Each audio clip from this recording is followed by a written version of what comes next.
Oi pessoal, desculpa atrapalhar a ouvida de vocês, mas eu precisei vir aqui avisar vocês que entre o episódio 8 e 9 a gente vai fazer uma leitura dos comentários. Então se você quiser enviar comentário pra gente, é só mandar um e-mail para acasaelefante@animax.com.br ou então em algumas das nossas redes sociais. No Twitter, no Instagram, no Facebook, em todo lugar você vai encontrar a gente como A Casa Elefante. Então é isso, bom episódio pra vocês. Beijos!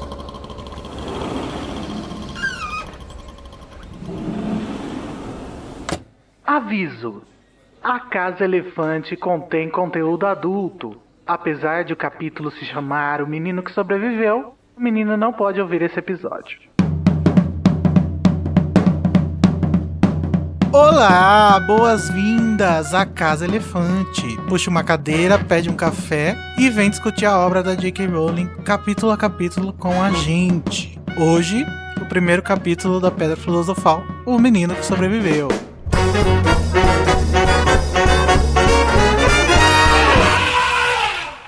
Alerta de spoiler. Se você ainda não terminou de ler Harry Potter, pare agora. O nosso episódio, eles sempre vão levar em consideração os acontecimentos da saga inteira e do canon inteiro da J.K. Rowling. Tudo que já foi publicado, que passou no cinema. Então, se você não sabe de nada, a gente não vai falar só sobre o capítulo, hein?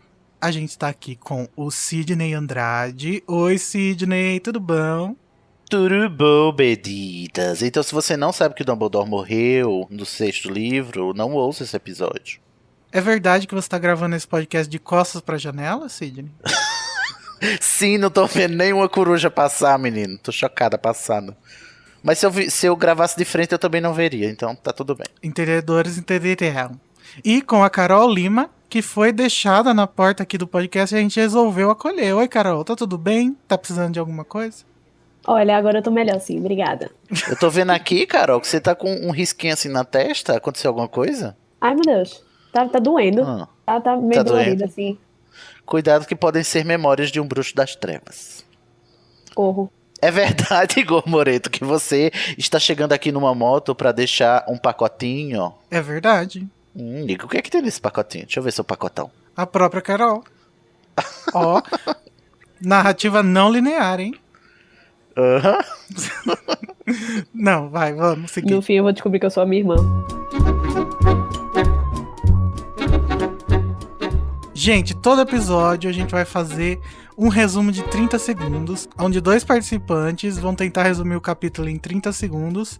E aí, no caso de hoje, eu vou tentar escolher o melhor.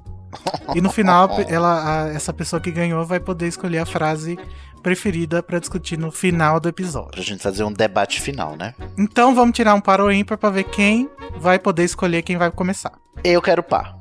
Eu vou ficar com ímpar. Ai, que pessoa previsível. Deu 4. O Sidney ganhou. Parabéns, Sidney. Olha, já comecei ganhando. Eu quero que a Carol comece com um resumo. Miserável. Então vai, Carol. Você vai começar o resumo de 30 segundos do Menino que Sobreviveu em 3, 2, 1.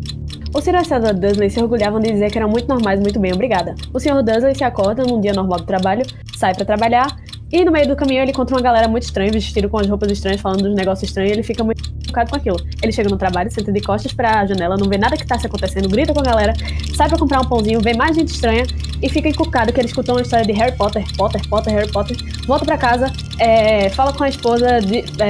Ai, meu Deus! Fala com a esposa que ele viu coisa estranha, depois viu meu Deus, eu perdi. Feio, foi feio. Poxa. Mas que poxa. Agora, Sidney, você pega todos os erros da Carol e aprende com eles. Exatamente, é por isso que serve ganhar no dado. Não se emocione. Então vai, você vai começar o seu resumo de 30 segundos do Menino que Sobreviveu em 3, 2, A gente começa vendo o Sr. Dursley ficando bravo com as pessoas que são de esquerda, né? Ele que é um reacionário do caralho. Aí ele volta pra casa, vai dormir, e a gente descobre que o gato é a McGonagall, que tá esperando o Dumbledore. E ele chega dizendo que vai deixar o menino que sobreviveu lá na porta. Ele tá com a cicatriz. A McGonagall, muito body shame, diz: mas tira isso, pelo amor de Deus. E chega o Hagrid com a moto do Sirius. E o menino fica lá abandonado 2 vezes, né? Que uma pela morte e outra vez pelos bruxos que estão querendo cuidar dele. Acabou! Meu Deus! Eu amo que ele não fez ele fez o resumo só da metade do capítulo. Você só dá outra, né? Mas, gente, eu infelizmente vou ter que escolher o Sidney, né? Porque ele contou o capítulo inteiro. Bom, ganhei. Chegou ao final. Vou procurar aqui minha frase. Você sabia que você pode ser um doador do Animagos, a casa do Estação 9¾ do Dose de Polissuco e da Casa Elefante através do PicPay? É fácil. É só entrar em picpay.me/animagos e escolher o plano. Você pode cancelar seu apoio a qualquer momento. O dinheiro que você doa pra gente é utilizado para trazer cada vez mais conteúdo acessível e de qualidade para vocês. picpay.me/animagos. Bom, no Menino que Sobreviveu, o senhor e a senhora Dursley são apresentados, né, os piores personagens da história. O Sr. Dursley experiencia todo tipo de bizarrice durante o dia, ouve falar sobre o fim de Voldemort e o nome dos Potter na rua. Ele chega em casa e vê nas notícias mais detalhes sobre as bizarrices e decide perguntar sobre os Potters para a esposa e chega à conclusão que isso tudo tem a ver com os bruxos, que ainda não são nomeados, né, no capítulo, mas a gente sabe. Daí, à meia-noite, o Dumbledore aparata na rua e conversa com o McGonagall, que tinha ficado o dia inteiro observando os trouxas, e confirma que os Potter morreram e que o bebê Harry vai viver com os Dursley. O Hagrid traz o bebê e o Dumbledore o deixa na porta dos trouxas com uma cartinha. Uma carta de amor. Mas, Sidney, você queria começando, né, com o começo, falando sobre a primeira parágrafo. O senhor e a senhora Dursley, da Rua dos Alfeneiros do Beru 4, se orgulhavam de dizer que eram perfeitamente normais. Muito bem, obrigado.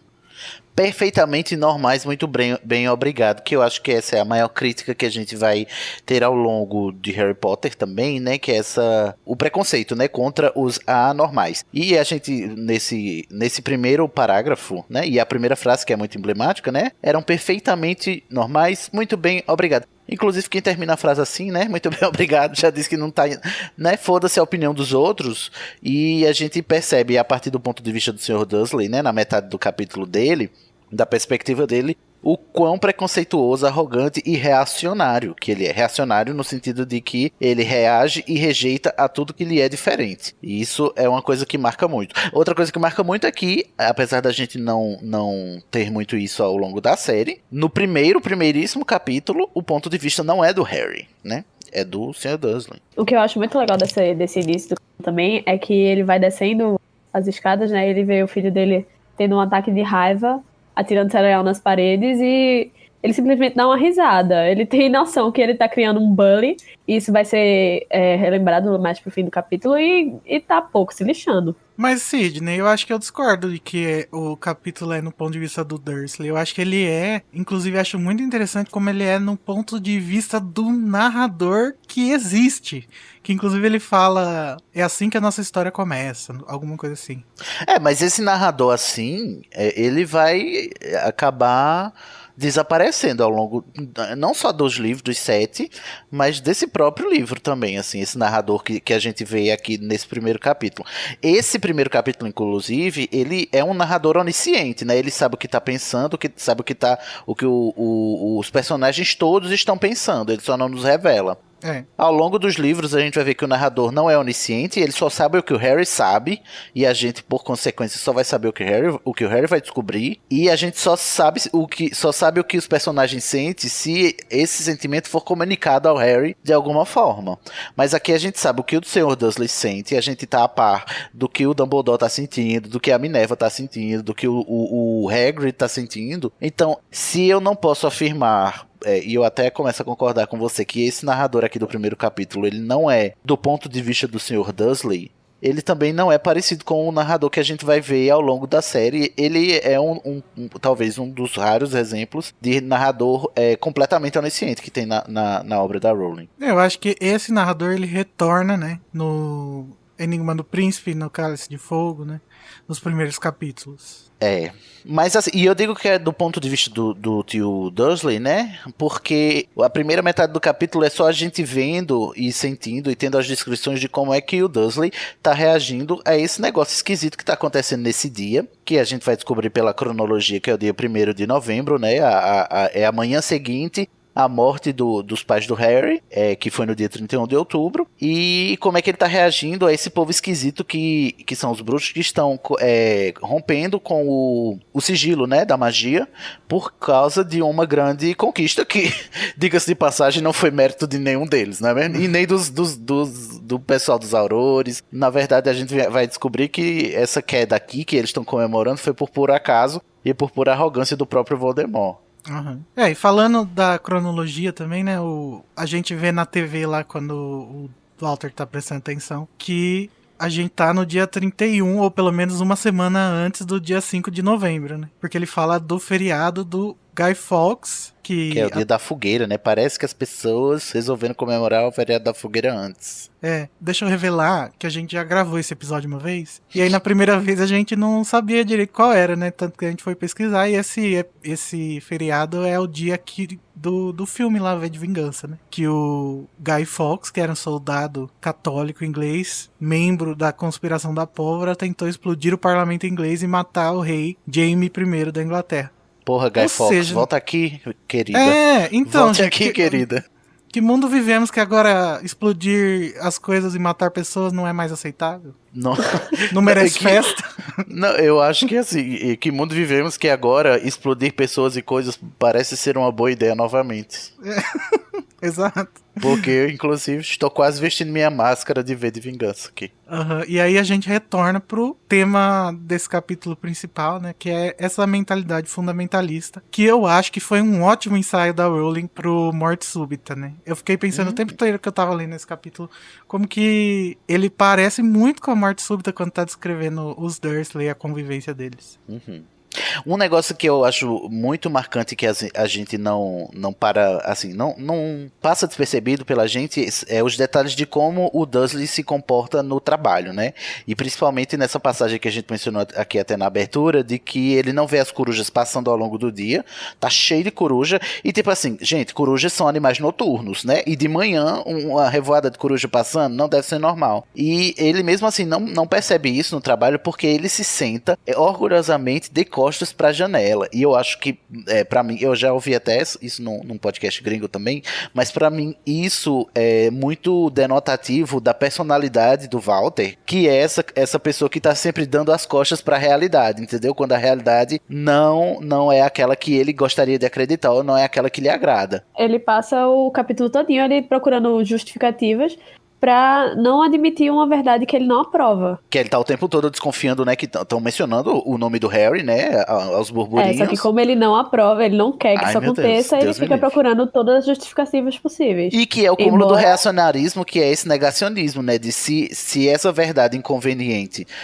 tá se mostrando, eu não me resta outra coisa senão negá-la, por mais que as provas estejam aí. Não é mesmo terraplanistas e negacionistas do aquecimento global?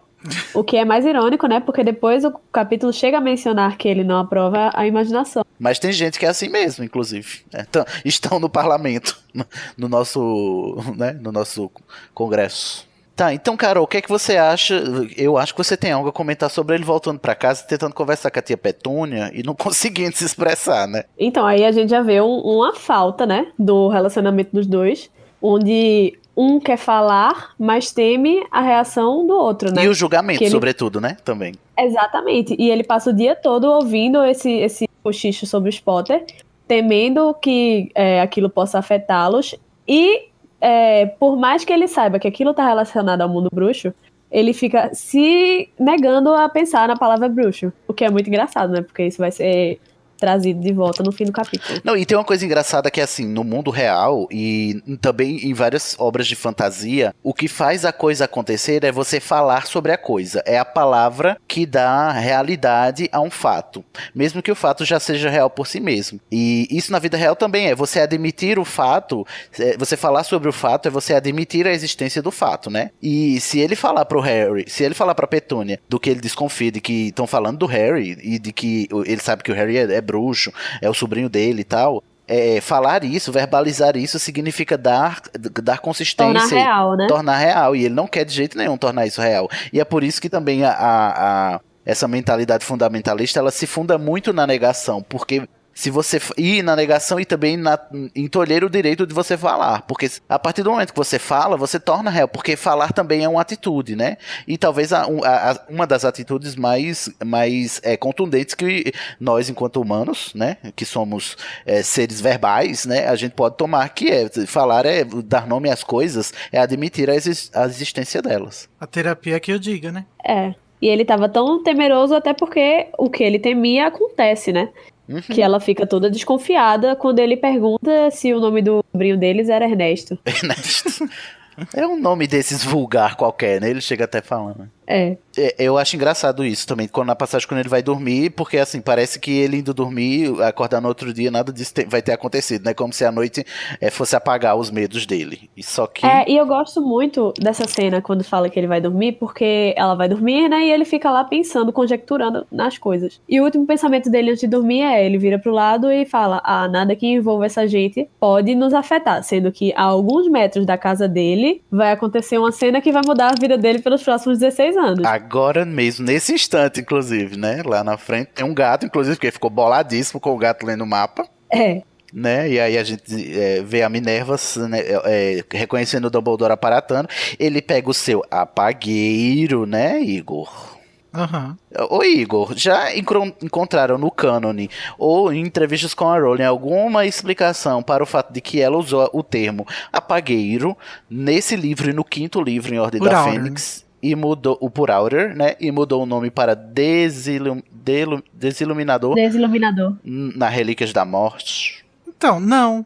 Mas eu acho que... Inclusive, eu até mandei isso pro cara do Potterless no Twitter. Eu acho que a intenção que a Lia passa na tradução talvez seja a mesma da Rowling. De, por exemplo, o narrador, ele tá ali fazendo o nosso papel, né? De observador. E o nosso papel como observador, sem entender nada, sem conhecer o mundo bruxo, nem nada, daria qualquer nome pra esse instrumento qualquer. E aí ele dá esse nome de Por Outer porque tá por em nome descritivo, né? Então, na verdade, esse Por Outer é bem lógico o que eles fazem, né? Ele pega a função e nomeia. Ele descreve... Então, na verdade, o Por Outer, o apagueiro, então, na verdade, é o narrador descrevendo o objeto, não é nomeando, né? O que eu acho. Aquilo que apaga, né? O apagueiro, aquilo que apaga. Eu acho que é isso. E acho que a Lia também chegou a essa conclusão, né? Porque ela coloca como apagueiro entre aspas, né? Ela coloca entre aspas, é verdade. E é engraçado isso mesmo, porque a gente sabe, a gente lê Desiluminador a partir do Testamento Dumbledore, aí tá escrito, eu deixo o meu Desiluminador para Ronald Weasley, né? Então, eu acho que tipo assim, finalmente a gente descobriu um nome que o Dumbledore, que foi quem criou o objeto, deu. Até agora a gente só sabia o que ele fazia, né? Que é Pour Out Lights, né? Que é apagar luzes. Eu gosto muito também dessa cena quando o Dumbledore chega, porque o narrador faz questão de dizer que tudo na aparência dele destoa do ambiente. Mais uma vez trazendo esse confronto de medíocre contra o diferente, contra o criativo. Eu não digo medíocre contra o criativo, Carol. Eu digo mais assim, do padrão estabelecido com o destoante do padrão. Que e tipo assim, e o quão importante é preservar a pureza e a imaculada, né, conceição do padrão. De tipo assim, né, não vamos mexer no padrão, o padrão não pode ser tocado. Tanto é que o tio Walter, ele ele tem medo até de falar do que ele tá temendo. Só que aí chegou o Dumbledore, que tá totalmente fora desse padrão, né, e ele não tem vergonha nenhuma disso. Ele inclusive se orgulha, né, o Dumbledore tem esse orgulho bruxo também, de se vestir o mais espalhafatosamente possível, até pra estética dos próprios bruxos, né, que você tem a impressão de que, tipo assim, o visual do Dumbledore, ele é diferentão até pra quando a gente entra no mundo bruxo. Ele se destaca até lá, dentre os próprios seus iguais. E ele ainda fala, né? Ele ainda fala que o Medo do nome, só dá medo a Só própria aumenta. coisa, né? É. E ele fala, literalmente, ele tá falando do Voldemort, mas a gente pode aplicar muito bem ao Sr. Dursley e o medo dele de pensar na palavra bruxo, ou na palavra magia. Tem uma coisa que eu queria notar aqui também na descrição do Dumbledore, que desde o começo, né, que é os óculos de meia-lua, que eles são muito marcantes, né, no visual, e o nariz torto, né, o Crooked Nose, que a gente não dava nada por ele, mas a gente vai descobrir por que o Crooked Nose, né, tá aí, né, e a gente também passa a desperceber, talvez a gente venha falar isso lá no final da nossa maratona, né, porque isso é revelado lá em Relíquias da Morte, mas o quão relevante é para a personalidade do Dumbledore o nariz torto, porque ele foi quebrado por um soco do irmão dele, por causa do que aconteceu com a Ariana, um soco, o qual quebrou seu nariz, que ele podia ter consertado com magia facilmente, né? A gente vê a própria Luna consertando o nariz do Harry com magia, né? A Luna não, é a Tonks. É a Tonks. Só que ele não conserta o nariz, ele deixa o nariz torto. Isso significa muito, né? Pra o que o Dumbledore acha de si mesmo. E eu, depois que terminei de ler e prestei atenção nisso, parei pra pensar que na verdade é um tipo de autopunição, né? De tipo, eu vou lembrar para sempre esse dano que eu cometi na minha família, que tá marcado aqui no meu nariz por causa dessa tudo do meu irmão a quem eu negligenciei. O Dumbledore, ele tem muito isso, né? Assim, do sofrimento estoico pelas coisas que ele sente culpa. Uhum. Que geralmente são coisas ligadas ao emocional, né? Porque o intelectual dele é muito bem desenvolvidíssimo. Muito bem resolvido, mas o emocional dele é todo cagado. A gente vai descobrir ainda, mas... É, o que traz mais uma camada, né, pra gente, de profundidade pro personagem. E aí faz a gente pensar até que ponto que a miopia do Harry também não é uma questão de personalidade mais do que, tipo, os bruxos não conseguem curar a miopia. É verdade, porque ele tá o tempo todo tendo que ele não enxerga direito, né? Tá todo mundo o tempo todo mostrando pra ele como perceber as coisas que ele percebe de um jeito ainda ofuscado, né? Obtuso ainda e tal. Mas, Sidney, você falou sobre o real motivo por trás do nariz do Dumbledore, mas vamos falar então agora sobre o real motivo por trás da fala da Minerva, que diz que o Dumbledore é nobre, é tão nobre que não faz o que o Voldemort faz, apesar de ter poder suficiente pra isso. O poder pra fazê-lo. Uhum. E aí depois o narrador descreve que a Minerva não viu, mas ele corou, né? Porque tava escuro. Ele corou de vergonha, mas a gente sabe que ele não corou de vergonha, ou não corou de modéstia, né? De modéstia. Porque ela até fala, ai, a Madame Pomfrey, né, eu não corei tanto desde que ela me elogiou sobre um negócio aí aleatório qualquer. O Dumbledore dando um perdido, né, nos comentários pra não revelar. Muito debochado. Inclusive, tipo, a Minerva fica puta, né? Ela lança um laser na cara dele. Me poupe. Não, eu gosto muito dessa forma como o Dumbledore ele usa esse ar de excentricidade, né, que ele tem pra não falar as coisas que ele não quer falar na hora que ele não quer falar. O Dumbledore é um jeito muito esquisito do como se chama aquele personagem de Friends? Do Chandler. O Chandler, ele não faz piada como mecanismo de defesa. O Dumbledore, ele faz meio que isso também, né? Porque a gente sabe que ele corou aqui agora, relendo, a gente sabe que ele não corou porque ele ficou lisonjeado. Ele corou porque ele tem vergonha de lembrar que no seu passado ele talvez tivesse feito as mesmas coisas que o Voldemort fez quando ele conheceu lá o Grindelwald, e a carta que a gente lê dele pro Grindelwald, ele tinha aspirações fascistas como o Voldemort também tinha, né? Então esse vermelho dele aí não é de modéstia, é de vergonha. De novo, aquele negócio do sofrimento estoico dele pelas coisas que ele se envergonha, né? Bom, e aí continuando a conversa da Minerva e do Dumbledore, o Dumbledore diz que a casa dos Dursley é o melhor lugar pro Harry, e o Sidney ficou pasmo, falou assim, melhor pro Harry ou melhor pros seus planos? Mas Pois é.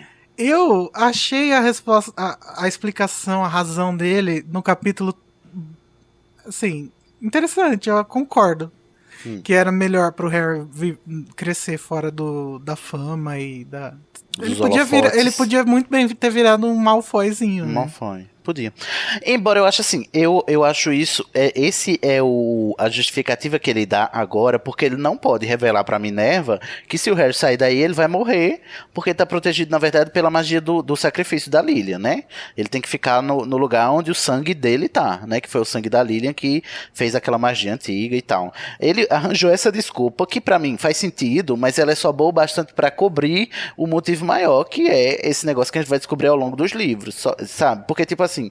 Eu acho que a própria Minerva diz, né? Mas, gente, eu acredito que sim. Teria outros bruxos mais modestos que cuidariam do Harry sem fazer dele um completo babaca, né? E eu inclusive arriscaria que se ele mandasse. O Dédalus, que é mencionado, né? Ele poderia cuidar do Harry, coitado. Ai, não, Dédalus não, Deus me livre.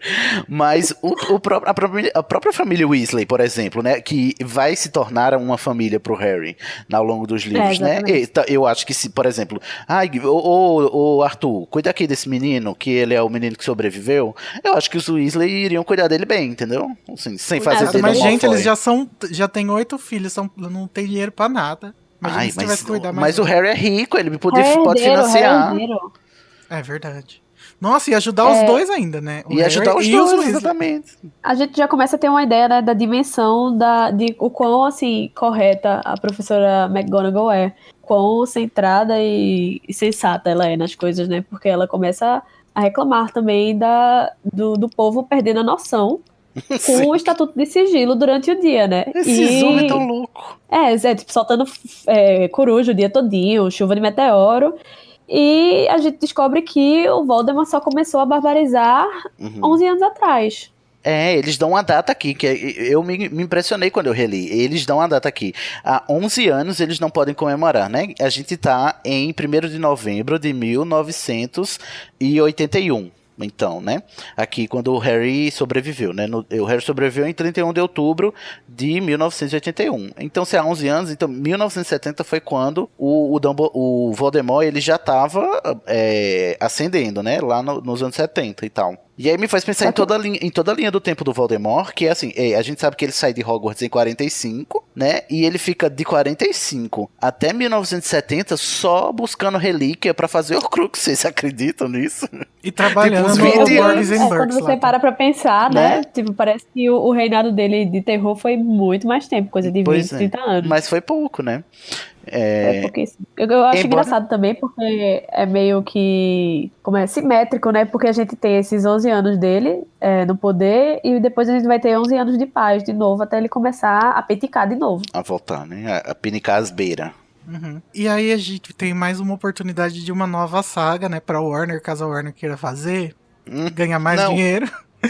Que são esse tempo todo entre 1945, que é onde vai acabar Animais Fantásticos, e... É mesmo, Harry 1970. Potter. Nossa, será que vai ter uma série sobre o Tom Riddle ascendendo? Por favor, né? não. Por favor, não. Warner, finge que você não escutou. Inclusive, não ouçam isso. Corta, Igor, corta. Pra ninguém... Essa ideia não tá nem no universo. Mas é de se pensar, né? O tanto que ele demorou pra chegar no poder, assim. E, muito embora a gente saiba que ele já estava fazendo terror desde a escola, né? Com seus Comensais da Morte mirins lá, né? Já lá na escola. Quando ele volta mas só veio a público, né? Bem por ali. Quando ele sai da escola, ele pede o emprego ao Dippet, né? E é negado. Aí 10 anos depois ele volta e ele já tem uns comensais ali, né? Tipo, em 1955, no caso. E aí, tipo, ele passa muito tempo, mas ele passa esse tempo todo ele também já estava juntando seguidores também, né? Quando ele volta pra pedir o emprego, o Dumbledore já nota que ele tá meio deformado. Já, né? e ele já tá com alguns Horcruxes, porque o Dumbledore também nota que ele já tá perdendo alguns aspectos físicos, assim, a fisionomia dele já tá ficando mais borrada. Isso. Tem, né? Porque a gente vê que ele era ainda bem jovem quando ele vai lá na casa da Hepzibah, né? Logo depois, né, que ele sai de Hogwarts. Continuando falando sobre a Minerva, que ela é muito sóbria, né? E essa personalidade sóbria dela vai para sempre na série, que eu acho muito legal essa consistência da McGonagall. Uma coisa importante e interessante, né? Na verdade, que né, também nesse diálogo, vocês verem que o tanto de coisa que a gente conseguiu tirar desse diálogo dos dois, né? Que ela tá transformada em gato, né? Quando ela se destransforma, que ele chamou ela por nome e sobrenome, ela fala como que era eu. Aí a gente para pra pensar que, assim, nesse capítulo, apesar dela já ter costurado muita coisa que a gente vai ver depois, ainda não tinha sido pensada essa relação íntima que a gente vê mais tarde entre o Dumbledore e a Minerva, né? Sim. Mas, viu, porque ele saberia que ela é um gato, né? Eu vou falar um pouco mais sobre isso na hora que a gente for falar da tradução. Mas a primeira vez que eu li dessa vez agora, eu li em português, com a tradução da Lia, né? E eu Bill Wyler. tive essa impressão muito forte de que eles estavam muito... Parecia que eles não tinham intimidade. E aí, hoje eu li de novo em inglês e deu uma amenizada nesse sentimento. Eu achei que essa pergunta do gato ficou meio tipo... como você sabia que esse gato aqui era eu e não aquele outro gato lá? Sabe? Mas assim, os animais a serem registrados, eles têm que descrever os traços que os distinguem. Aí fica o questionamento se essa informação é pública ou se só o Ministério sabe, né? Mas mesmo que só o Ministério saiba, o Dumbledore e a Minerva, a gente vem descobrir depois que eles são best friends, entendeu? A Minerva é a única pessoa que sabe do relacionamento do Dumbledore com Grindelwald. E do quanto que ele se arrepende e tal. E tipo, eu acho que ele reconheceria a forma animaga da Minerva. Só que eu acho que a Rowling não tinha pensado tão à frente ainda sobre isso, entendeu? Nem sobre os animagos, né? Como funcionaria a dinâmica. Apesar dela pensar já que a Minerva é esse gato aqui. E isso vai aparecer, vai ser importante depois. E nem sobre essa relação muito íntima entre o Dumbledore e a Minerva. Eu acho que ela também não tinha planejado ainda aqui. Porque eu acho que ninguém ia aguentar de tanto lacre que ia ser. Os dois já best friends. Best friends aqui, né? Inclusive falamos do Hagrid aqui. Minerva cagando na meia, né? Dizendo, né? Julgando o Hagrid pelo... era isso que eu ia falar da personalidade dela. Que ela fala, mas você tem certeza que você devia ter dado pro Hagrid o bebê? Uma tarefa tão importante, né? Que ela comenta que é uma tarefa bem importante. Poxa, Minerva, você é melhor do que isso. Né? Não, e se bem que a gente nunca viu a Minerva interagindo com o Hagrid mesmo, não, né? Depois... Não, mas, gente, vamos ser honestos, vai. O Hagrid, ele faz as crianças descobrir sobre o Nicolas Flamel. O Hagrid não... Sim, de fato, o Hagrid dele não é muito confiável mesmo, não, com segredos, não. O Dumbledore que é doido mesmo e confia nele. Ele é ingênuo, né? O problema dele é que ele é ingênuo. O Dumbledore acredita nele mais sobre tudo. Ele é. Será que um dia a gente vai descobrir o que aconteceu pra o Dumbledore gostar tanto do Hagrid?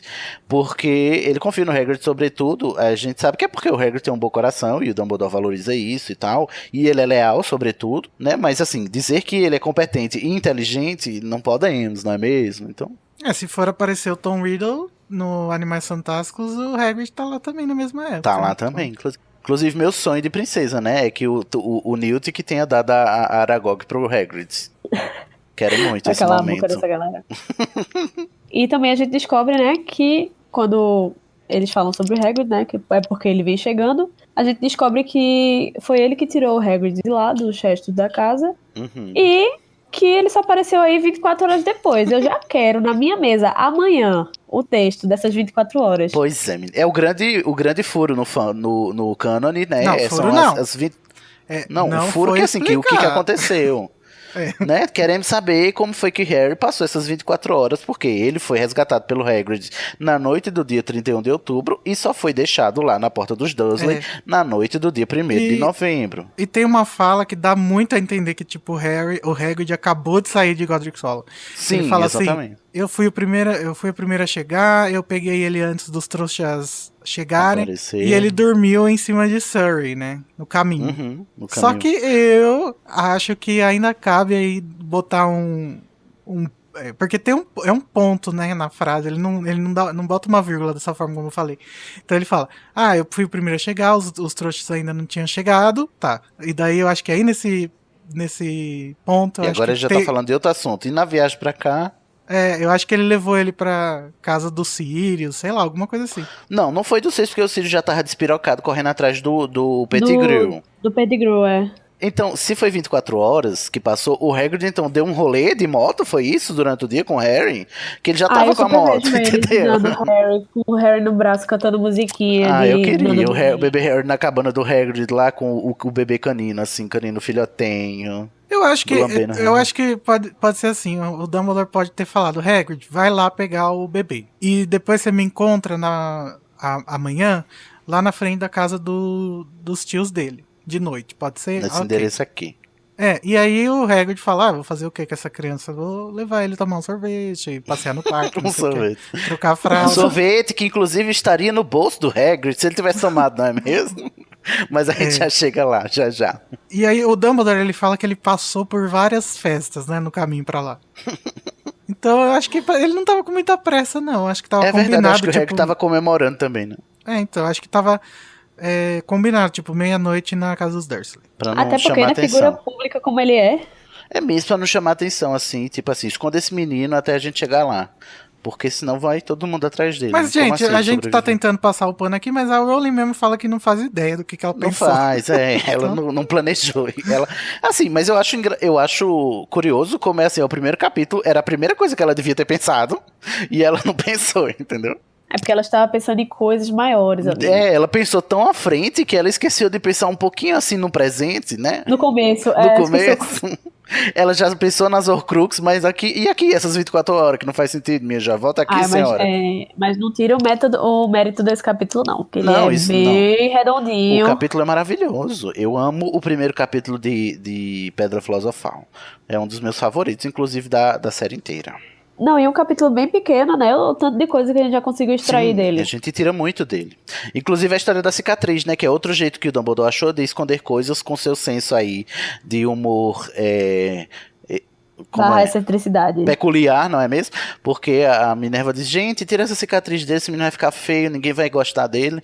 E aí o Dumbledore diz, não, as cicatrizes podem ser úteis, né? A gente vai descobrir que a cicatriz do Harry, particularmente, vai ser muito útil, né? E ele tava falando disso, talvez, aqui, só que ele dá uma disfarçadice. Eu tenho uma cicatriz do metrô de Londres no meu joelho. no meu joelho. Tipo, aí, tipo...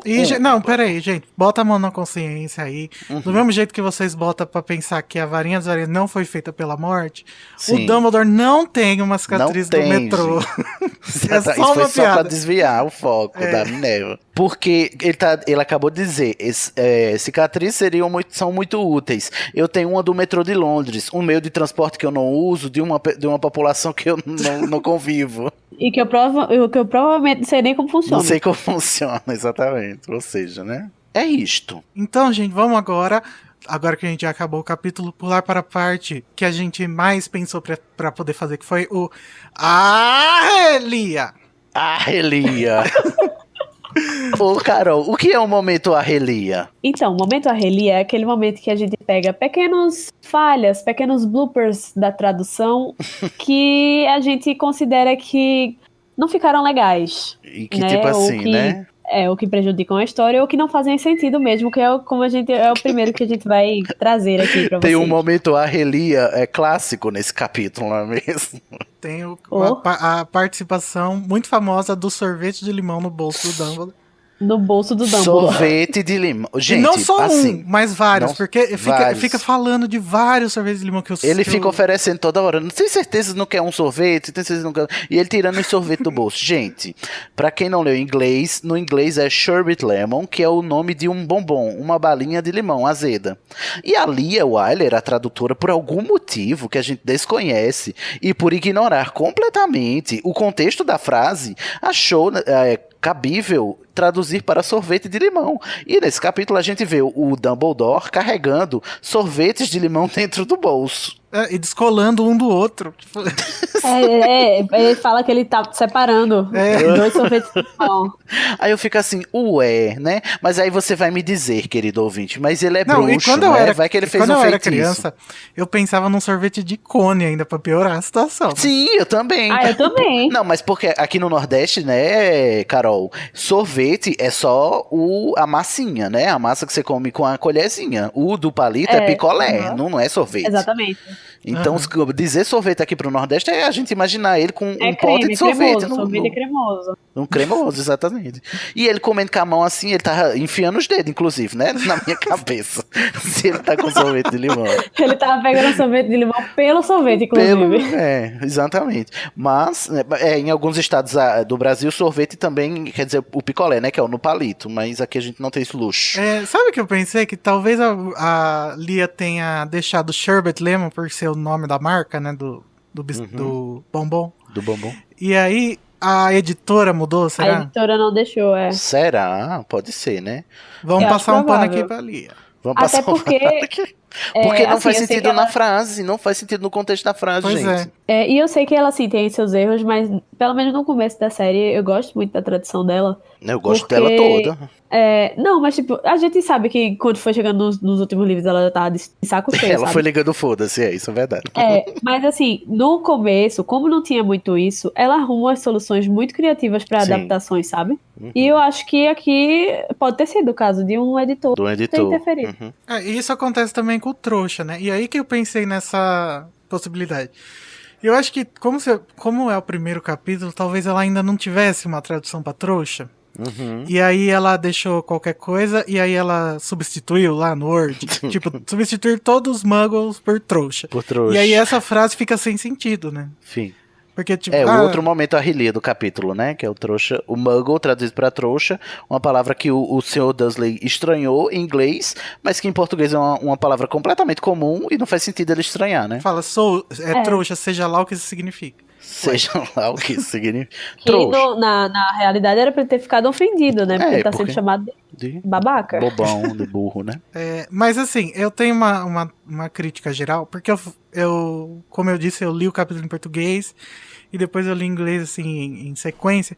E aí, a hora que eu fui ler em inglês, fui percebendo umas diferenças de tom nas conversas,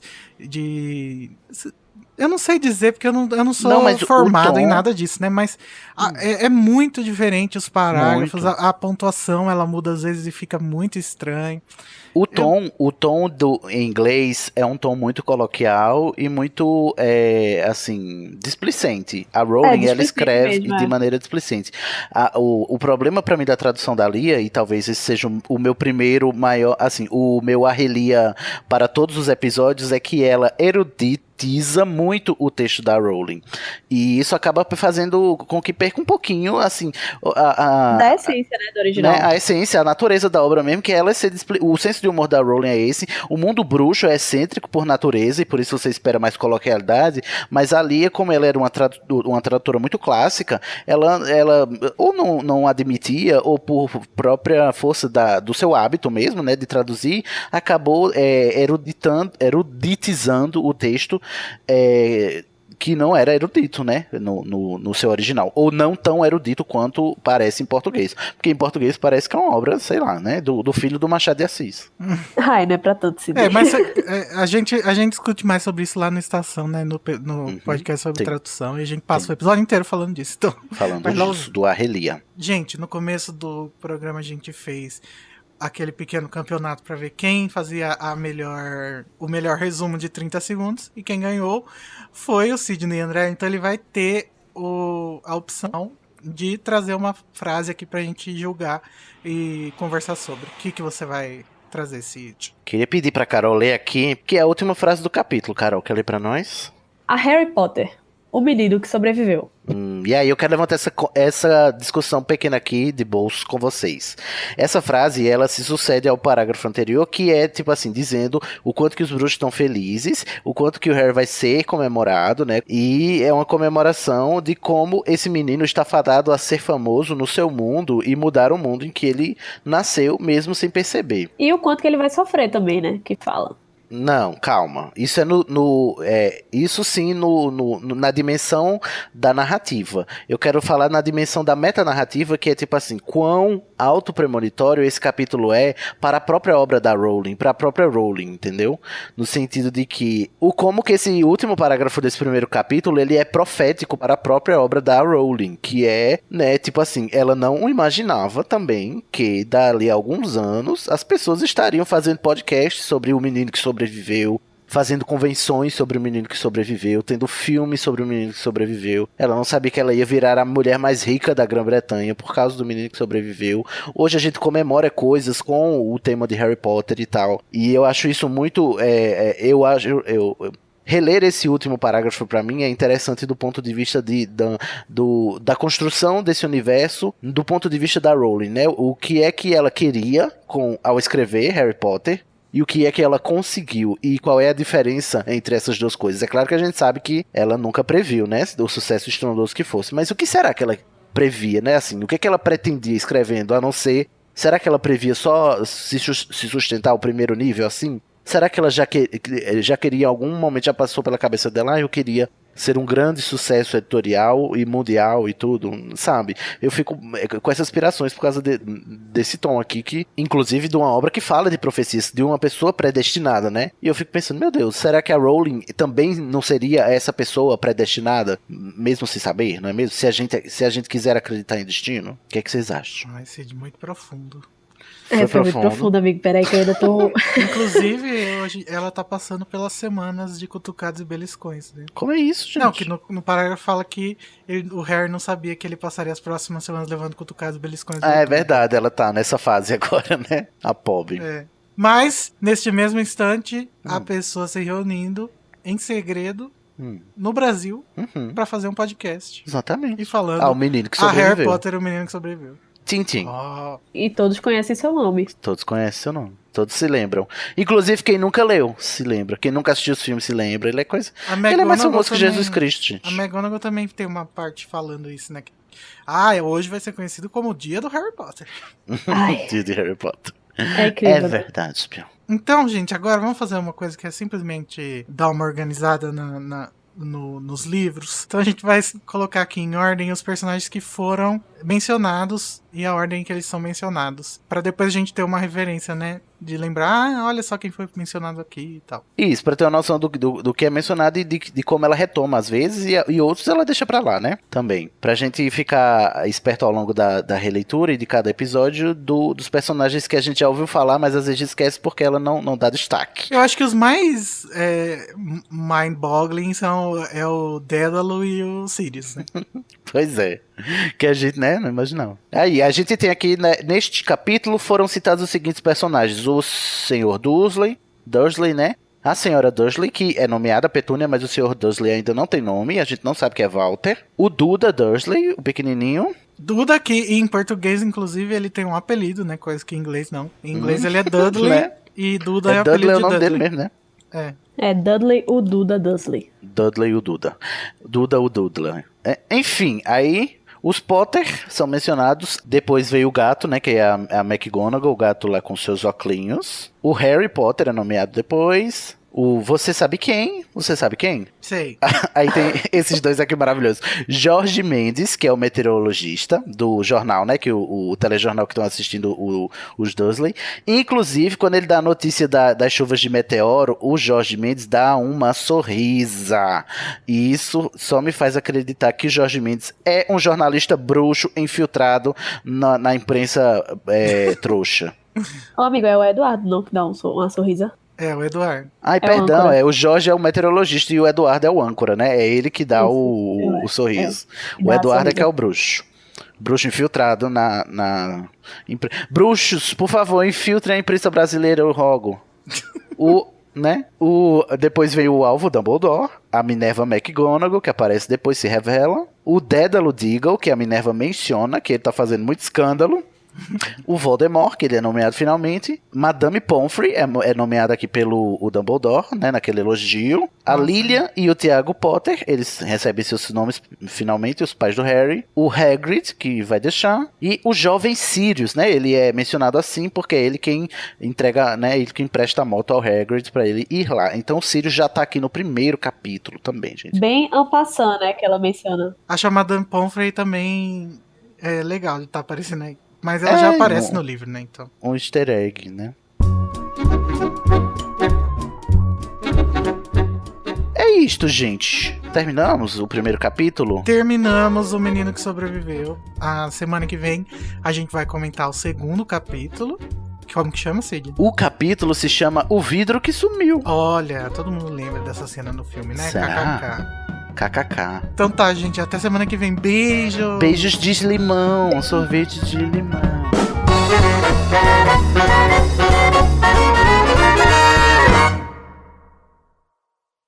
Esse podcast é produzido pelo animagos.com.br. A direção é feita pelo Igor Moreto e Sidney Andrade. A produção de pauta é da Fernanda Cortez. Carol Lima, Danilo Borges, Igor Moreto, Júnior Code, Larissa Andrioli, Nayara Sevciuk e Sidney Andrade fazem assistência de pauta e apresentação. A identidade visual é do Edipo Barreto.